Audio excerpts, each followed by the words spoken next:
ഇന്ന് ഞാനിവിടെ ഒരു ഹെൽത്തി ഡിന്നർ റെസിപ്പിയുടെ വീഡിയോ ആണ് ഇവിടെ കാണിക്കാൻ പോകുന്നത്. ഇത് ഡിന്നറിന് മാത്രമല്ല കേട്ടോ, ഇത് നമുക്ക് ലഞ്ചിനാണെങ്കിലും ബ്രേക്ക്ഫാസ്റ്റിനാണെങ്കിലും നമുക്ക് വളരെ ഹെൽത്തി ആയിട്ട് കഴിക്കാൻ പറ്റുന്ന ഒരു ഐറ്റമാണ്.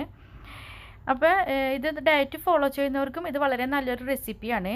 അപ്പോൾ ഇത് നമുക്ക് ആദ്യം തന്നെ ഉണ്ടാക്കാൻ വേണ്ടിയിട്ട് ഒരു 1/4 കപ്പ് വൈറ്റ് കടല എടുക്കണം. ഇതോടൊപ്പം തന്നെ ഒരു 1/4 കപ്പ് കിഡ്നി ബീൻസ് എടുത്തിട്ടുണ്ട്.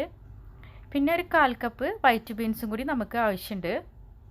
അപ്പോൾ ഈ 3 ഇൻഗ്രീഡിയൻസും കൂടിയിട്ട് ഞാനിവിടെ ഒരു 1.5 കപ്പ് വെള്ളത്തിൽ ഞാനിവിടെ കുതിരാൻ വെക്കുകയാണ്. അപ്പോൾ ഇത് നികക്കണ വെള്ളം ഒഴിച്ചിട്ട് ഇത് ഒരു 8 മണിക്കൂർ നമ്മൾ ഇത് കുതിർക്കാൻ വെക്കണം. നമ്മൾ ഓവർനൈറ്റ് കുതിർത്ത് വെക്കുകയാണെങ്കിൽ നമുക്ക് ബ്രേക്ക്ഫാസ്റ്റിനൊക്കെ രാവിലെ ഇത് ഉണ്ടാക്കിയെടുക്കാൻ പറ്റും.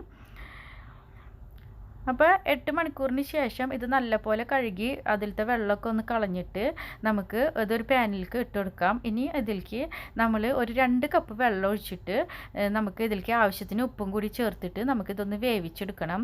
അപ്പോൾ 2 കപ്പ് വെള്ളം ഞാനിവിടെ ഒഴിക്കുന്നത്, നമുക്ക് വെള്ളം ഓവറായി കഴിഞ്ഞിട്ടുണ്ടെങ്കിൽ പിന്നെ നമുക്ക് ഇതിലത്തെ വെള്ളം ഊറ്റി കളഞ്ഞിട്ട് വേണം നമുക്കിതൊരു സലാഡ് ഉണ്ടാക്കിയെടുക്കാനായി. അപ്പോൾ അത് ഒഴിവാക്കാൻ വേണ്ടിയിട്ടാണ് ഞാൻ ഇവിടെ കറക്റ്റ് അളവിനുള്ള വെള്ളം ഒഴിക്കുന്നത്. ഇപ്പോൾ 2 കപ്പ് വെള്ളം ഒഴിച്ചാൽ നമുക്ക് അധികം വെള്ളമൊന്നും ഇല്ലാണ്ട് ഇത് നല്ല പോലെ തന്നെ വെന്ത് കിട്ടും. അതേപോലെ തന്നെ നമുക്ക് ഇതുപോലെ വേവിച്ചെടുക്കാനായിട്ട് ബുദ്ധിമുട്ടുള്ളവരും പെട്ടെന്ന് തിരക്കുള്ളവരാണെങ്കിൽ നമുക്ക് ക്യാനിൽ വാങ്ങുന്നത് ചെയ്യാം. നമുക്ക് ടിൻ കടലയും കിഡ്നി ബീൻസൊക്കെ നമുക്ക് വാങ്ങാൻ കിട്ടും. അപ്പോൾ ആ ക്യാൻഡ് ഫുഡ് വെച്ചിട്ട് നമുക്ക് ചെയ്യാം. അപ്പോൾ നമുക്ക് ഇനി ഇതിലേക്ക് ഉപ്പ് ചേർക്കണം. അപ്പോൾ ഉപ്പ് 1 ടീസ്പൂൺ ചേർത്തിട്ടുണ്ട്. ഇനി നമുക്ക് ഇത് ആദ്യം ഹൈ ഫ്ലെയിമിലും പിന്നീട് നമുക്ക് ഇത് വെള്ളം തിളച്ച് കഴിഞ്ഞാൽ നമുക്ക് മീഡിയം ഫ്ലെയിമിലേക്ക് മാറ്റിയിട്ട് ഇത് നല്ലപോലെ ഒന്ന് വേവിച്ചെടുക്കണം.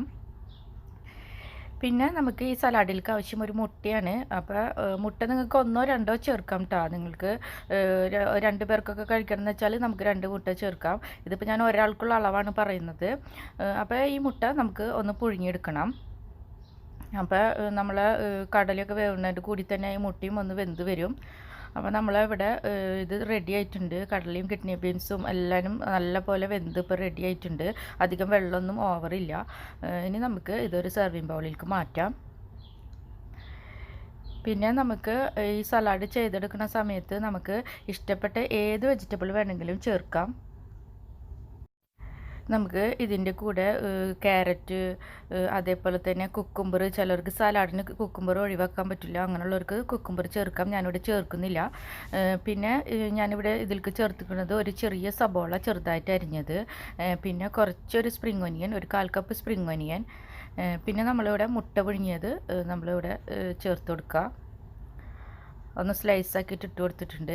പിന്നെ ഞാനിവിടെ എടുത്തിട്ടുള്ളത് ട്യൂണിയാണ്. അപ്പോൾ ക്യാൻഡ് ട്യൂണിയാണ് ഇത്. ഇതിലത്തെ സൺഫ്ലവർ ഓയിലിലുള്ള ട്യൂണിയാണ്. അപ്പോൾ സൺഫ്ലവർ ഓയിൽ നല്ലപോലെ ഒന്ന് ഊറ്റിക്കളഞ്ഞിട്ട് ഇതിലേക്ക് ഇട്ട് കൊടുക്കുക. ഇനി നമുക്ക് ഇതിലേക്ക് ഒരു 1/2 ടീസ്പൂൺ ഒലിവ് ഓയിൽ ചേർത്ത് കൊടുക്കണം. അപ്പോൾ ഒലിവ് ഓയിലിൻ്റെ ടേസ്റ്റ് ഇഷ്ടമില്ലാത്തവർക്ക് ഈ ഒലിവ് ഓയിൽ ഒഴിവാക്കാം. അല്ലാത്തവരാണെങ്കിൽ ഇതിൻ്റെ മേലെ ഒരു 1/2 ടീസ്പൂൺ ഒലിവ് ഓയിൽ ചേർത്ത് കൊടുത്തിട്ട് നല്ലപോലെ മിക്സ് ആക്കിയിട്ട് നമുക്ക് കഴിക്കാം. ഇത് വളരെ നല്ലൊരു ഹെൽത്തി ആയിട്ടുള്ള ഒരു ഫുഡാണ്. ഇത് ഡിന്നറിനാണെങ്കിലും ബ്രേക്ക്ഫാസ്റ്റിനാണെങ്കിലും ലഞ്ചിനാണെങ്കിലും നമുക്ക് ഇത് നല്ലൊരു ഹെൽത്തി ഫുഡാണ്. അപ്പോൾ എല്ലാവരും ട്രൈ ചെയ്യണം. എല്ലാവർക്കും ഒരിക്കൽ കൂടി താങ്ക്സ്.